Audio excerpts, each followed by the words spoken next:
La vida tiene la curiosa fijación de marcarse por dos puntos, el nacimiento y la muerte. Entre ellas, centenares de historias que merecen ser contadas. Soy Alfonso Castro Cid, este es el podcast de CREAP Colombia. Dos puntos, historias que merecen ser contadas. Hola, bienvenidos a un nuevo episodio de Dos Puntos, el podcast de CREAP, el podcast de las historias que merecen ser contadas. Hoy grabando otra vez desde aquí, desde el externado, espectacular, con público, gente joven que nos llena de energía y una invitada espectacular. Gloria González. Gloria, bienvenida, mil gracias por haber aceptado la invitación de estar acá. Bueno, muchas gracias aquí y me siento muy complacida de estar en este auditorio con este grupo de jóvenes tan bonitos y ver que más o menos hay una audiencia femenina muy importante, los jóvenes, niñas con ganas de salir adelante y de crear empresas, estoy segura, y eso pues me llena de emoción. Gloria es la presidenta CEO fundadora de Advanced Scientific Group. ¿Cómo llegas a ser presidenta de Advanced y cuéntanos un poquito qué hace Advanced Scientific Group? Bueno, el grupo ASG es un holding que tiene 3 empresas en Colombia y 2 fuera de Colombia. Una de las empresas es Advanced Scientific, que se encarga de todo el tema de medicamentos para salvar vidas, que brinda acceso a poblaciones enfermas con necesidades especiales. Tenemos a Farmaquila, que es una empresa ubicada en Zona Franca, que se encarga de hacer acondicionamiento secundario, hace un proceso de manufactura para exportar estos medicamentos, estas terapias a países como Perú y Chile. Y también tenemos a Farmavita, que es una compañía que comercializa atentamente tecnologías sanitarias y que lo hace en todo el territorio colombiano. Gloria, devolvámonos en el tiempo. ¿Cómo llega Gloria a crear una empresa en el sector salud? Bueno, te quiero contar. Yo ingresé a la industria farmacéutica en el año 1998. De pronto, si recuerdan, en el año 98, váyanse todos al lema de la ley 100.1993. Habían pasado 5 años de la creación de esta ley y había grandes oportunidades para la industria farmacéutica. Llegué inicialmente como una vendedora, lo que llaman visitadora médica. ¿Tú eras visitadora médica? Visitadora médica, llegué a hacer visita médica, a visitar médicos especialistas. De ahí llegué a ser gerente de distrito de una compañía farmacéutica colombiana pequeña o mediana, por decirlo así, en la ciudad de Cali, porque soy caleña, vivía en Cali. Y cuando estando allí en esa oportunidad, empecé en el 98, en el año 2004, empezaron a desarrollarse más oportunidades. Y fue así como en el 2006, o sea, hace 20 años, decidí arrancar con esta empresa. Había gente que yo no era experta, habían personas que tenían mucho más experticia, pero yo tuve el instinto, tuve algo que me dijo, veo una oportunidad, la voy a aprovechar, y la aproveché. En ese momento pasó algo muy importante en Colombia, y fue que el gobierno usó una normatividad que permitía que aquellas personas que necesitaban terapias o tratamiento para su enfermedad, tenían derecho el gobierno iba a poder darle importancia a estas enfermedades, salvaguardando su vida o aliviando el sufrimiento. Y en este decreto nos permitía esa normatividad que empresas pequeñas o medianas pudieran conseguir aliviar esa necesidad. Entonces encontré que había una misión muy linda que era ayudar a todas esas personas con el conocimiento adquirido de la experiencia en la industria, 8 años, y traer tecnologías sanitarias que pudieran aliviar este grupo de pacientes que estaba desatendido porque la tasa de incidencia de su enfermedad era muy baja.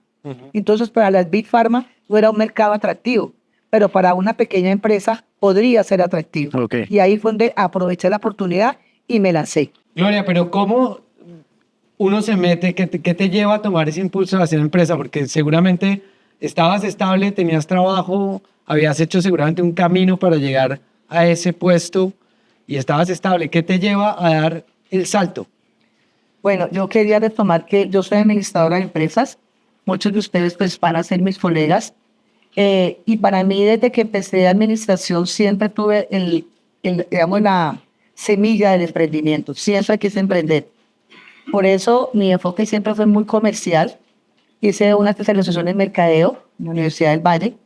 Y luego empecé, por eso cuando en ese momento que estaba, siempre vi la visión de ser empresaria, pero no pensando en cómo enriquecerme, sino en lo que se le puede generar al país, en generar empleo, en ser productivo. Y ahí vi una oportunidad. Y hay algo que, digamos, yo voy a compartir que pienso que deben de tener, tenemos todos los emprendedores y son tres cosas. Y es, el primero es ser osado.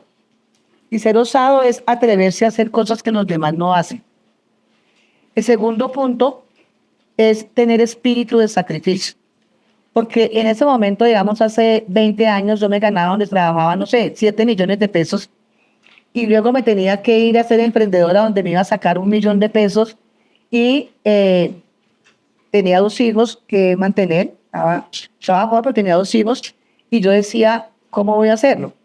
Entonces, cuando la gente quiere ser emprendedora, pero quiere conservar los privilegios de ser empleado, difícilmente logra la situación. Cuando tú decides ser emprendedor, tú tienes que perder todos esos beneficios de que me van a recibir el sueldo, no, cada 15 días yo no tengo que pensar, porque muy seguramente te vas a encontrar con que tienes que, llega el 15, tienes una empleada, entró dinero y le pagaste a la empleada y tú no te pagaste, porque primero está eso. Y ahí viene el espíritu altruista. El espíritu altruista que hay que tener, lo repito nuevamente, osado, espíritu de sacrificio, y el tercero es también ser altruista, o sea, pensar en los demás, en el beneficio de los demás. Y creo que esa es una característica, pues que las personas que trabajan conmigo, Angélica, que trabaja conmigo, todo el equipo dicen que lo tengo, pero yo creo que todos los emprendedores tenemos este espíritu para poder decir, voy a tomar empresa. ¿Tú emprendiste antes? Yo había emprendido como a los 20 años, había intentado tener un negocio de belleza, ¿sí? Y no lo supe administrar. A los 23 años más o menos no lo supe administrar, me equivoqué, cometí todos los errores del mundo. En ese momento no era administradora de empresas porque hay que decirles que yo no estudié jovencita, yo estudié ya con mis hijos, o sea, primero me casé de 20 años, posteriormente tuve mis hijos y ya con mis hijos estudié de noche además. Entonces, ya esa experiencia y esa formación que tenía me había servido para corregir todo aquello que lo había hecho en el pasado. Ahí cuentas una parte de la historia a la que también me quería llevar. Muchas personas se imaginan que el gran presidente o la gran presidenta directora tuvo todo dado, todo se te dio facilísimo. No, la verdad, bueno, yo soy del campo, yo viví en la zona rural hasta los 11 años, en el norte del Valle. Luego llegué a Cali, estudié en un colegio público, en un colegio del gobierno, y pues fui muy feliz, la verdad, en educación pública. Cuando llegué a Cali, empecé a estudiar una tecnología en sistemas, tenía 16 años, y de verdad que pues no pude entrar a la universidad, sino a una carrera tecnológica porque mis padres no me lo podían brindar. Pero yo empecé a trabajar y quería ser contadora. Entré a estudiar contaduría en la Universidad Libre porque trabajaba en contabilidad. Y cuando estaba haciendo esta carrera me di cuenta que no era lo mío. Dije, no, a mí me gusta la gente, yo quiero hablar con las personas, a mí me gustan las personas. Y el contador pues está sentado y yo dije, no, lo mío es administración. Y cuando pueda lo hago. Y lo aplacé porque siempre pues me dediqué a trabajar. ¿Terminaste contabilidad o te retiraste? No terminé contaduría, en tercer semestre suspendí. No seguí estudiando, me dediqué a mis hijos porque estaban pequeños. Cuando ya mi hija tenía, o sea, no sé, por ahí unos 7 años, bueno, ahí fue un tema personal, me divorcié, me separé. Entonces seguí adelante con mis hijos y me entré a estudiar administración de noche y trabajaba de día en la industria farmacéutica, hacía el trabajo de visita médica.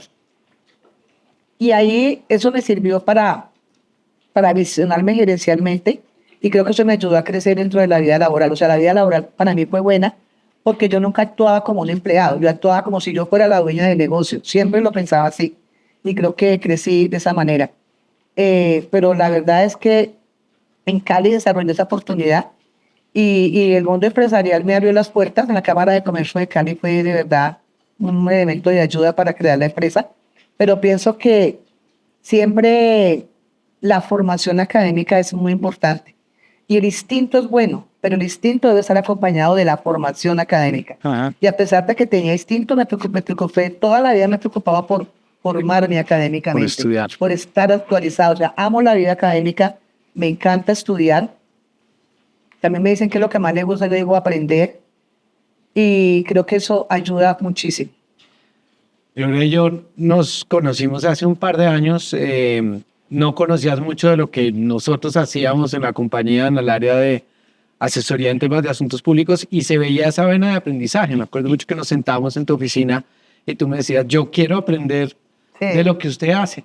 Y empezamos a trabajar y ha sido un proyecto muy bonito, Gloria, pero nos contaste ahorita unos puntos que normalmente pues el podcast por eso se llama 2 puntos. A veces es más fácil, como decía Steve Jobs, que les recomiendo mucho ese discurso de Steve Jobs en Stanford, donde él habla de cómo uno, hoy, él ya mayor, dice es más fácil conectar los puntos cuando uno mira para atrás. Correcto. Esos puntos que estás conectando ahorita, tú los cuentas aquí y la gente dice, ah, sí, pero fueron momentos difíciles. Sí. ¿Cómo te levantas de un, como digo, de un golpe, de un totazo tan duro como, no sé, no poder tener la carrera o tener que estudiar de noche o lo que Sí. puede ser para muchas personas un limitante? Hoy uno lo ve como, wow, una historia de éxito. Sí, la verdad, siempre, digamos que las dificultades, yo las he visto como oportunidades, o sea, siempre los problemas o los fracasos son oportunidades. Nosotros creamos la empresa en el 2006, nos fue muy bien porque la gente que conoce el contexto, digamos, de la industria en ese momento, había una capacidad de financiamiento, existía el FOSIGA, había muchos elementos para que fuera atractivo, pero eso se fue desapareciendo y en el 2010 hubo una crisis gigante del sector salud y había que replantear el modelo de negocio. Pero digamos que de pronto no teníamos algo que yo menciono y digamos que digo que es la capacidad técnica. Porque claro, en mi experiencia yo pensaba que mercado de ventas era suficiente. Pero es cuando tú hablabas de estar en un mercado tan regulado como la industria farmacéutica, te hace que aprendan. Está regulado por INVIMA, por la Asociación Nacional de Licencias Ambientales, está regulado por la SIC. Y entonces lo que eso dice la gente dice, ay, eso es muy difícil. No, todo lo contrario. Las barreras de entrada son atractivas, porque cuando tú tienes un negocio donde hay barreras de entrada, los nuevos competidores no van a entrar tan fácil. ¿Qué tienes que hacer tú? Fortalecerte interiormente con formación académica. Entonces, en ese momento, en el 2010, volviendo a tomar el tema, fue una crisis muy grande que se acabó, digamos, empezó, prácticamente llegamos a tener números rojos durante 2 años o 3 años, y acabó volviéndose muy crítico porque en el año 2015 fue un año muy crítico para mí, porque me dio cáncer de ovario. Y en ese momento, mi hija estaba muy joven, tenía unos 25 años, porque tengo 2 hijos, y mi hijo menor 22. Y yo decía, ¿yo qué voy a hacer si yo no puedo seguir aquí trabajando? O sea, es muy difícil porque me toca que hacer quimio, me operaron, me hicieron quimio.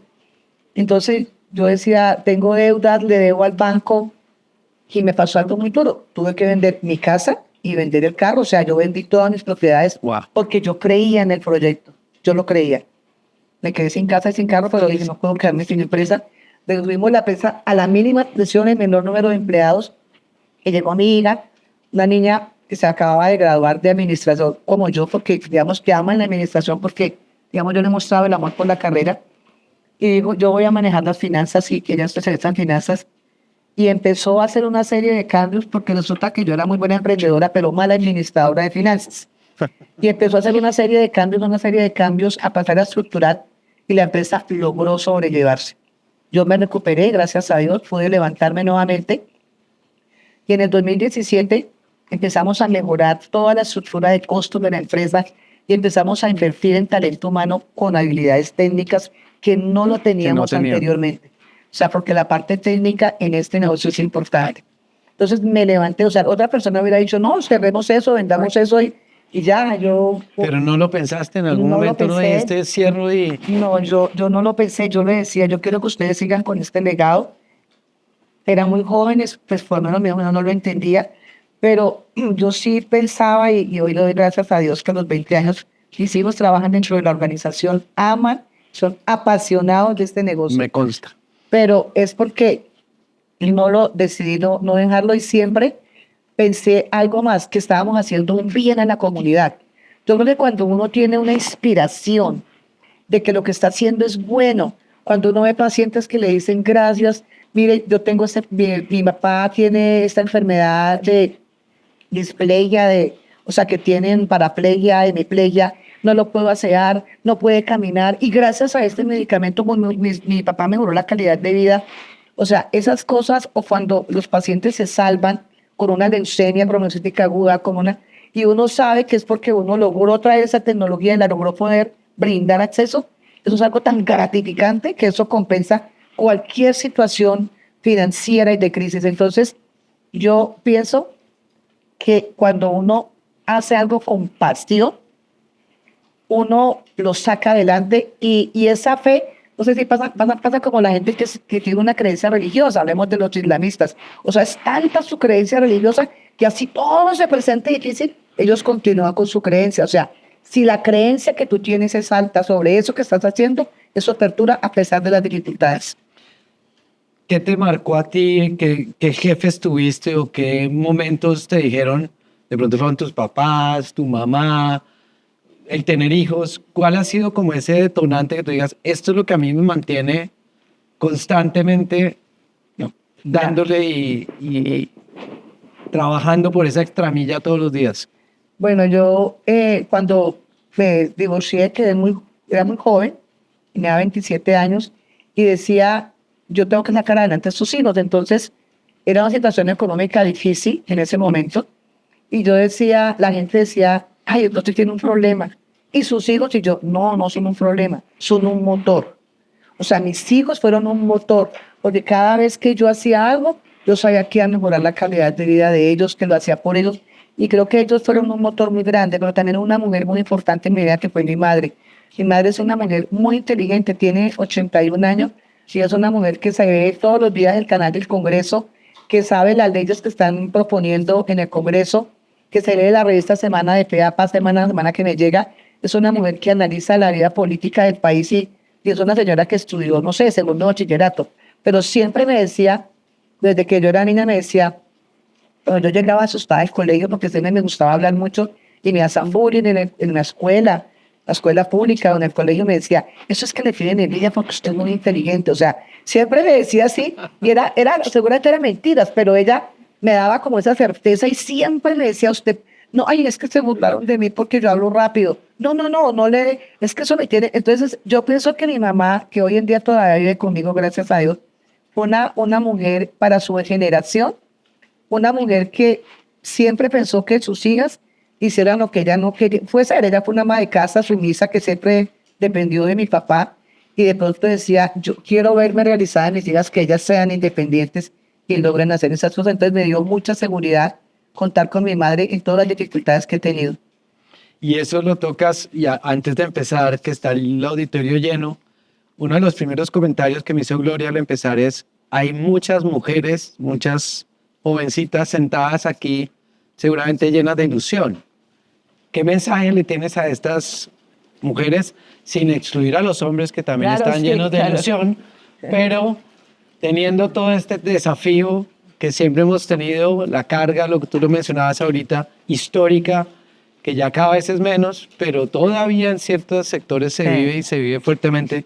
¿Qué le dirías a estos jóvenes, hombres y mujeres? Bueno, a los hombres y a las mujeres, a todos los estudiantes les digo que están estudiando una mejor carrera.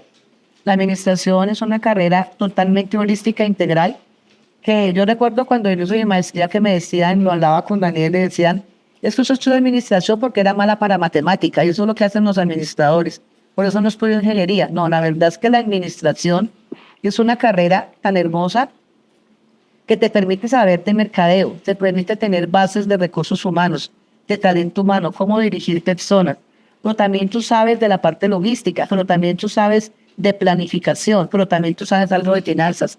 Entonces tú sabes de todo sin ser especialista, pero eso te permite unir recursos. Entonces están en una carrera muy maravillosa que los puede, o sea, están formados para dirigir y para emprender, porque yo pienso que una de las cosas más importantes también en ser administrador es aprender el arte de dirigir personas. Y los negocios y los negocios y las empresas se hacen con equipos, con gente. Y en la medida en que ustedes aprendan a dirigir y aprovechar ese talento, van a aprovechar. Para las mujeres, no se intimiden, escojan hacer el trabajo que ustedes quieran, porque hay algunos trabajos que están sesgados. Esto es para mujeres ventas, esto es para mujeres del servicio al cliente, no. No tengan retos, ustedes son capaces de todo, de comerse el montón. Nunca crean que hay límites para ustedes como mujeres en todas las profesiones y en todas las carreras. En nuestra farmacéutica, cuando yo ingresé, era una industria bastante masculina, aún. Y en el año 2008, cuando yo fui a mi primera feria en Frankfurt, Alemania, de toda la industria farmacéutica, éramos muy poquitas mujeres. Yo creo que éramos un 20% de mujeres. Cada vez es más alto y pues con las jóvenes es más alto porque hay más científicas, más biólogas. Pero había momentos en que yo me sentía ignorada. Porque si yo iba con un empleado mío que era hombre, cuando me reunía con los coreanos o con los indios, siempre veía que ellos no se dirigían a mí, se dirigían era al otro señor. Y resulta que yo era la jefe. Pero por el solo hecho de ser mujer, pensaban que quien dirigía el negocio era el hombre. Entonces, a pesar de eso, en estas industrias que son tan sesgadas, ustedes tengan la convicción de que si ustedes son apasionadas y creen en un proyecto, lo van a sacar adelante, al igual que todos los jóvenes que están aquí acompañándonos también. Gloria, uno no puede dejar de pensar, porque tocas una cosa muy bonita que es la mamá. Eso para mí también es un serio importantísimo en mi vida. ¿Qué dice tu mamá hoy que te ve con una empresa, 3 empresas, un grupo holding, tus hijos trabajando contigo? ¿Qué te dice tu mamá?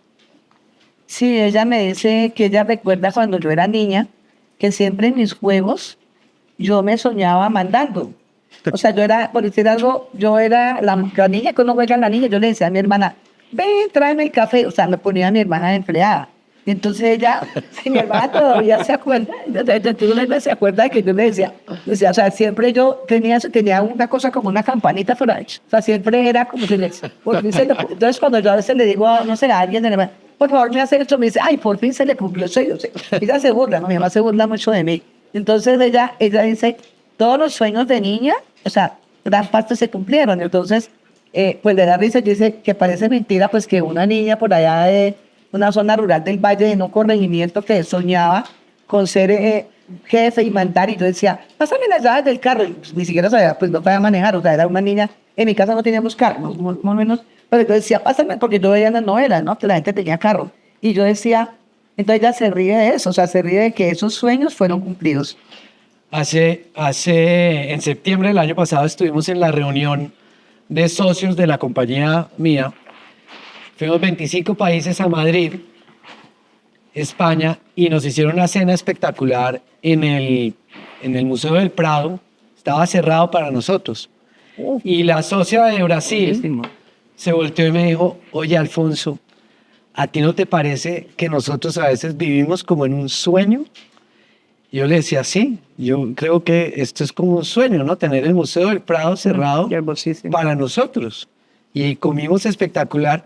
¿Tú no te despiertas a veces y dices, esto es como un sueño? ¿Logré un sueño? Sí, la verdad, sí lo siento. En ocasiones, de verdad que digo, o sea, como algo parece como el síndrome del impostor, o sea, como, en verdad yo conseguí esto, o sea, que... Me lo merezco. Me lo merezco porque tantas personas, o la del día el equipo son como 55 personas que hay en la compañía, y va la gente de Perú, la gente de Chile, y yo digo, de verdad, yo fui la que creo, o sea, como que digo, sí fui yo, o sea, no, a veces no lo creo, no me lo creo. ¿Y qué te respondes? Que dices, sí fui yo la que creo esto.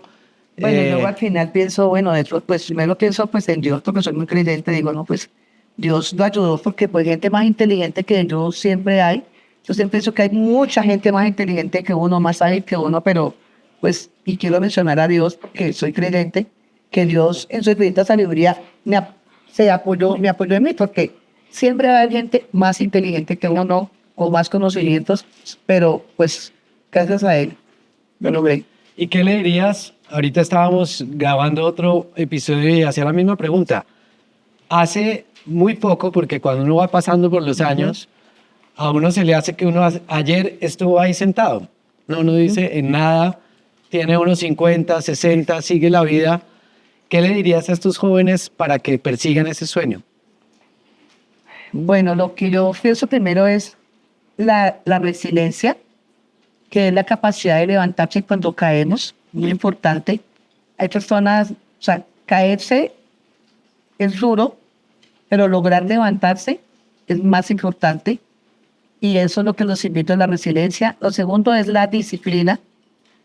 Es difícil conseguir cualquier sueño si no tienen disciplina.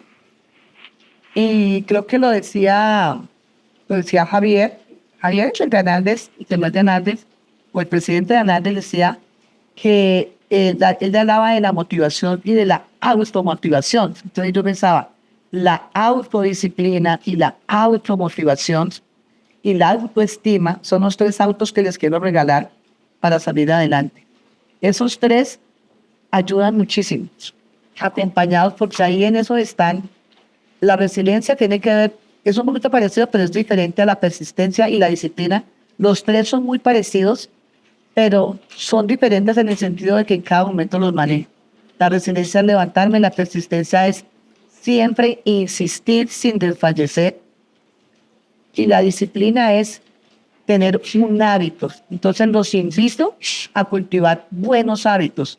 Hay un dicho que dice, el hombre es esclavo de los hábitos. Entonces, si yo desarrollo buenos hábitos, lo puedo mejorar. Hay un libro de James Clear que se llama Hábitos Atómicos. Se los recomiendo.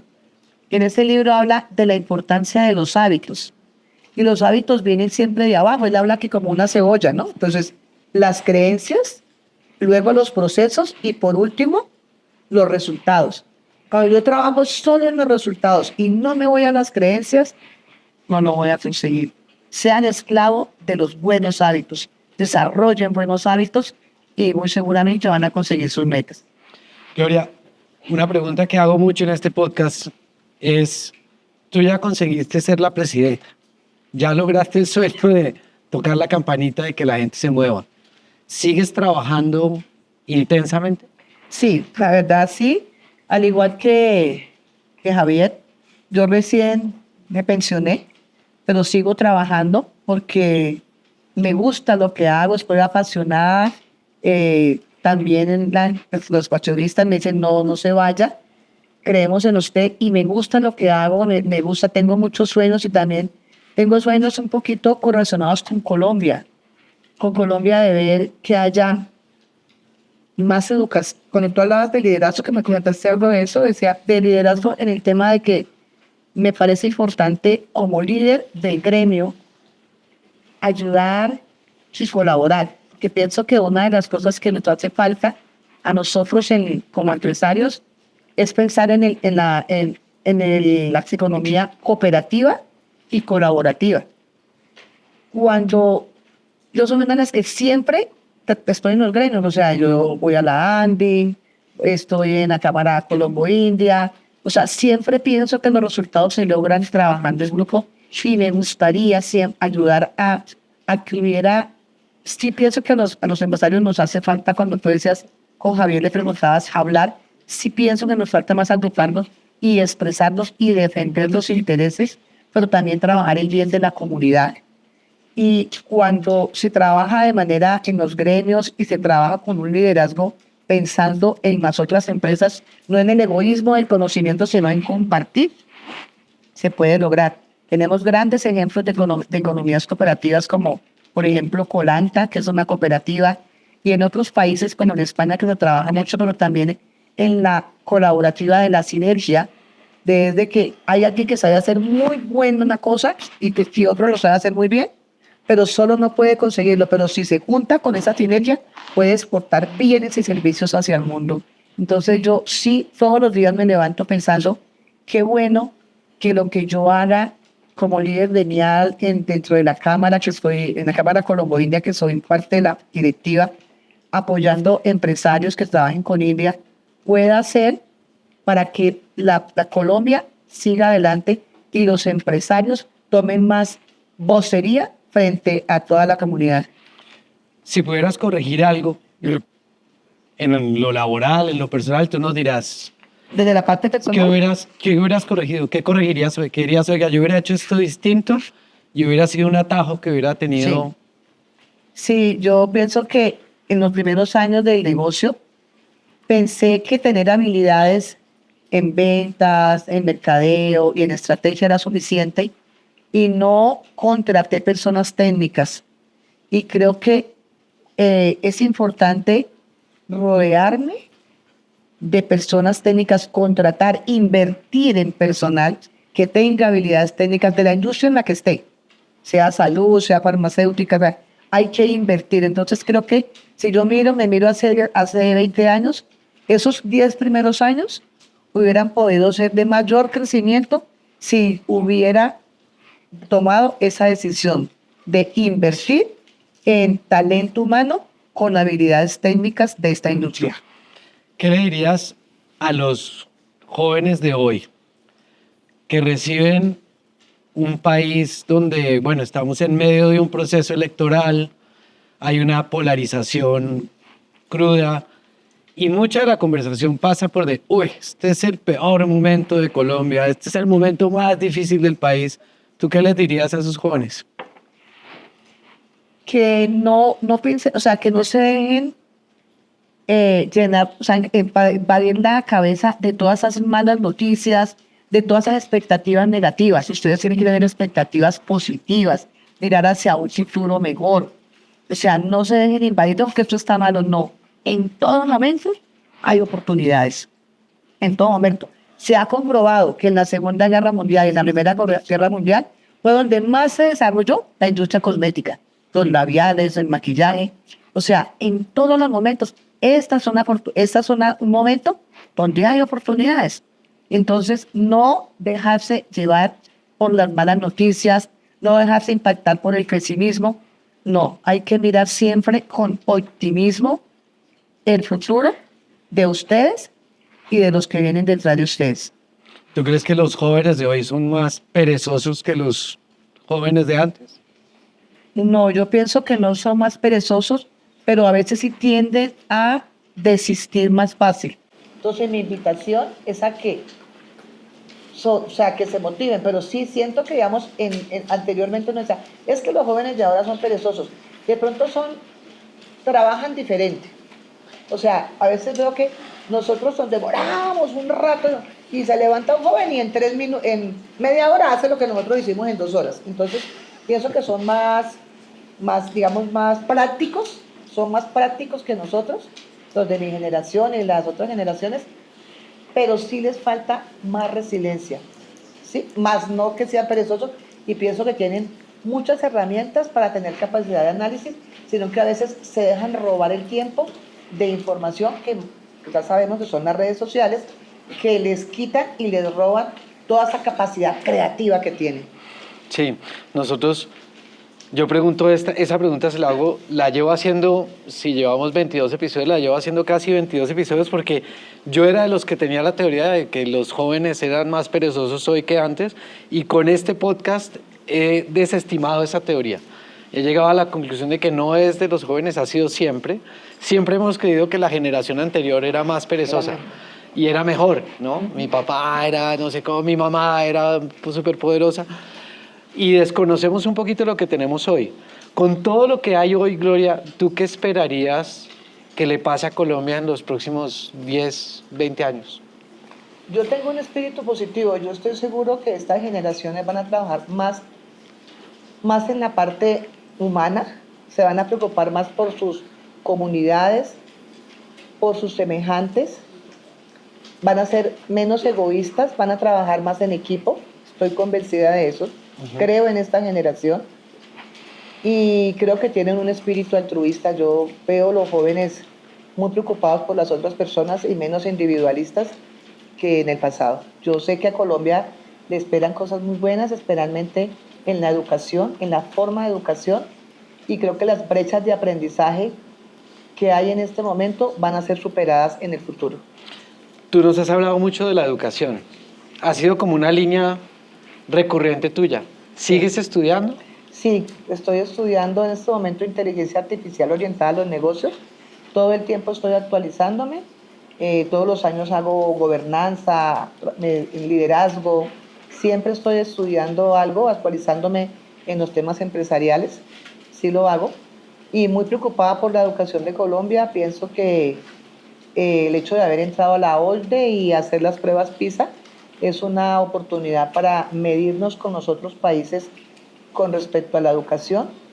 Y sí pienso que cuando en un país, y además hay un estudio que publicó la UNESCO, que es el aprendizaje sin terminar, que se da mucho no a nivel universitario, sino en secundaria, es algo que hace que los países socialmente empobrecidos sean más vulnerables que aquellos países desarrollados. Y según ese estudio, esas brechas de aprendizaje de la UNESCO va a hacer que en las próximas décadas haya una pérdida de ingreso de 21 billones de dólares por falta de aprendizaje terminado.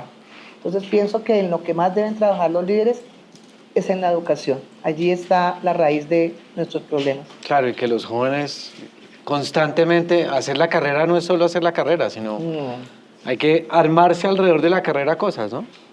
Sí, claro. Siempre los jóvenes están formarse académicamente y continuar aprendiendo, porque solo terminamos de aprender el día que partimos de este mundo. Así es, Gloria. Si tú le tuvieras que dar un consejo a una persona en tu oficina, que normalmente he visto que lo haces, constantemente estás dando ejemplos, impartiendo, ¿cuál es el ejemplo que más das o el consejo que más das constantemente en los equipos de trabajo? Bueno, yo les hablo mucho de... Hay 4 valores que tiene la compañía, que son transferir conocimiento, solidaridad, ética, ¿sí? No sé si se me escapa el otro. Solidaridad, ética, transferencia de conocimiento, se me escapa el otro. Hay un tema que es transferir conocimiento. Yo les hablo mucho a las personas que llegan a liderar a un área y les digo, usted aquí, el buen líder forma a su gente. Usted debe de formar su gente. Usted no espere que le traigan gente formada. Usted forme su gente. Preocúpese por su gente. Y que ese interés por la gente sea genuino. O sea, porque una de las responsabilidades del líder es servir. Y servir desde el punto de vista genuino, servir a quién, al otro. Entonces, si usted va a trabajar en un área y va a ser jefe, sobre todo a los jefes, porque son con los que hablo de las áreas, sirva a su gente, interésese por su gente, sea coherente en sus creencias, en sus palabras y en sus acciones. Y digamos que eso es como lo que más yo hablo en ese aspecto. ¿Qué te saca de quicio? Bueno, muchas cosas, digamos muchas cosas, sí, digamos yo soy estricta, soy bastante estricta. ¿Eres una jefe dura? Yo pensaría que sí, pero digamos como lo que decía Javier, duro con la gestión, pero no con las personas, pero no soy una líder condescendiente. O sea, yo pienso que ser condescendiente es malo, porque cuando tú no eres condescendiente con tus personas, tú no retas a la gente a que sea mejor. Si yo soy todo lo contrario, yo a la gente la reto, soy retadora. ¿Es capaz de hacer eso o usted no es capaz? O sea, pienso que ese es mi estilo de dirección, retar a la gente a ser mejor. ¿Qué piensas de las personas que se toman eso personal? Sí, afortunadamente hoy en día tengo gente en el equipo que lleva conmigo 11, 15 años, no se lo tomaron personal y lo que dicen es la mejor escuela que hay, además es la mejor escuela. Me da pesar de la gente que se lo toma personal porque no aprovechan la oportunidad. Yo creo que yo tuve jefes retadores, cuando me hablabas de jefes, yo tuve jefes retadores que son los que han hecho que yo haya podido crecer. ¿Tuviste algún jefe que tú no quieras emular nunca, no quieras repetir? No, yo tuve buenos jefes estrictos. La última fue una persona que me ayudó mucho, que ella siempre me decía algo muy fuerte y me decía, apúntale a la luna y le pegarás al monte Everest. Recuerdo que ella me hablaba mucho de... Apúntale a la luna y le pegarás al monte Everest. Y eso, estamos hablando de hace 30 años más o menos, pero siempre la tengo en mi mente porque ella era muy exigente, pero me enseñaba, me compartía, me obligaba, me motivaba a ser mejor. Decía, tú puedes, o sea, no, ¿por qué te quedas con no? Tú puedes llegar. Entonces siempre me hablaba de eso y pienso que eso es importante. Tú hablaste ahorita de las redes sociales. ¿Sigues alguna red? ¿Estás enganchada a esto que todos tenemos Ya. un pequeño pecadillo por ahí de que No, le gastamos claro. un par de horas a alguna Bueno, de yo no estas? gasto horas en las redes, no. Sigo LinkedIn porque es una, digamos, LinkedIn es empresarial. Entonces sí, a través de LinkedIn veo pues todos los temas de todas de la academia y todo eso. Y digamos, el Instagram también es cada vez, o sea, que no lo veo tanto, pero sí me sirve para de pronto ver lo que pasa, ¿no? Pero ahí lo social, ¿no? Pero yo creo que yo, no sé, a diferencia, pero yo creo que yo le gasto más o menos 30 minutos a la red en el día. No Buenísimo, más, no más. no más. Lo tienes limitado. Sí, no, no. No me apasiona, no me apasiona estar viendo las historias y los memes, no. No, no. No, a veces es que mi hija me llama, mamá, te mandé un meme ahí por Instagram, míralo. Y yo, bueno, sí, pero no es tanto, no. Sí, se ve que soy de otra generación, porque la verdad es que a mí me encanta leer. O sea, yo prefiero leer muchísimo. Entonces sí, leo mucho. Sí tengo suscripciones a revistas internacionales, al Times, al New Herald, pero digamos que eso sí, me gusta ¿Qué te leer. llama la atención cuando entrevistas a una persona o conoces a una persona? ¿Qué te llama la atención y te digas, esta persona me enganchó? Sí, la gente que tiene criterio. A mí me encanta la gente que tiene criterio y defiende posiciones. La gente que le gusta quedar bien con todo, no me gusta. O sea, yo con una entrevista y la persona llega y me contesta lo que ella cree que yo quiero escuchar, yo digo, ok, yo lo escucho, pero a mí cuando la gente me dice, no, yo hago eso, yo le digo, pero eso no es tan bueno. No, no está bueno, pero yo lo hago por esto, por esto, por esto y por esto. O sea, lo admiro. La gente, yo digo, una persona que tiene criterio a los 22 años, a los 23, o sea, eso es súper importante. O sea, defiende su posición. Equivocado no, pero la defiende. Pero la gente que hace respuestas convenientes, no la contrato generalmente. O sea, tú esa frase de si a mi jefe le gusta, a mí me encanta, Sí, no te gusta. no me gusta, no. A mí me gusta que la gente piense diferente y que la gente defienda su posición. ¿Qué opinas Perdón, ¿y del...? sabes qué pasa mucho ahora? Que te diga, pasa mucho en las entrevistas que la gente se mete a los videos, creo que ustedes han visto videos en las redes, cómo atender una entrevista. Y entonces la gente contesta, ahí la preparan para la entrevista y todo el mundo contesta lo que dice allí. Entonces eso ya se volvió muy, muy incómodo porque uno dice, no, pues ese es el candidato perfecto, pero uno sabe que ese candidato perfecto no existe. Sí. Si el otro día nos contaban que ahora con la inteligencia artificial muchos candidatos lo que hacen es que cogen la hoja de vida, cogen la postulación, la cruzan en inteligencia y sale la hoja de vida perfecta. Entonces todos ustedes son el candidato perfecto en la hoja de vida, Sí. pero no leyeron y lo que están haciendo algunos reclutadores es que meten una pequeña trampa en el perfil. Correcto. Entonces dice saber hacer nado sincronizado. Entonces en la hoja de vida sale que uno es experto en nado sincronizado, entonces se dan cuenta, las hojas que digan nado sincronizado salen, le quedan los que sí leyeron y cogieron la inteligencia artificial y la usaron bien. Gloria, en inteligencia artificial, ¿qué te está llamando la atención? ¿Qué estás viendo? No solamente en tu sector, sino para una persona como tú.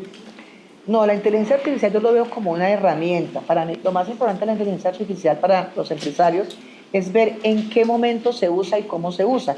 O sea, la ética en el uso de la inteligencia artificial es muy importante porque la ética determina unos límites de dónde lo debe usar para no lastimar, para no hacer daño.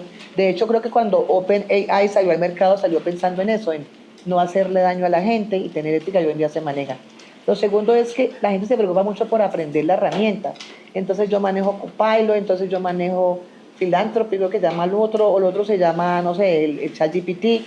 No importa la herramienta, lo importante es qué hago con eso que me da la herramienta. Claro. Entonces la gente dice, no, es que yo sé hacer un prompt muy bien, y entonces luego yo lo utilizo para tomar, claro, esas herramientas me permiten tomar decisiones, me sirven como elemento, pero jamás reemplazan el análisis del ser humano. Entonces no se sientan intimidados por la inteligencia artificial. La inteligencia artificial te orienta, te da datos, pero pues es demasiado empático. O sea, uno le pone yo veo que la gente, hace unos días estaba trabajando con una persona de una de las empresas y empezó a hacer un correo y se demoró 30 minutos. Y yo le dije, yo soy muy acelerada, pero ¿por qué te gastaste 30 minutos en eso? No, es que lo estaba mirando en la inteligencia artificial para que sonara respetuoso y empático. Entonces yo dije, pero ¿cómo así que un correo? O sea, ¿y dónde está tu diferencia? No, es que a mí me enseñaron eso en la especialización. Y yo, pero ¿cómo así que te enseñaron eso? O sea, no, la inteligencia artificial no puede ser para eso. ni cómo voy a redactar una carta, no hay que desarrollar las habilidades de redacción. Entonces, yo pienso que eso de la expertise, la gente quiere ser experta hasta que inteligencia artificial no me diga si debo emprender, no emprendo. No. O sea, no, yo tengo que tener el criterio, defender. La inteligencia artificial es una herramienta. Ah, pero venga, yo me voy a meter a vender comida, voy a meterme en la inteligencia artificial para ver cómo está el sector. Pues ahí es donde lo debo usar. Entonces me meto a las estadísticas, qué pasó, quién es fuerte en comidas rápidas, cómo lo hago, cuáles son los procesos, pero jamás va a reemplazar mi análisis.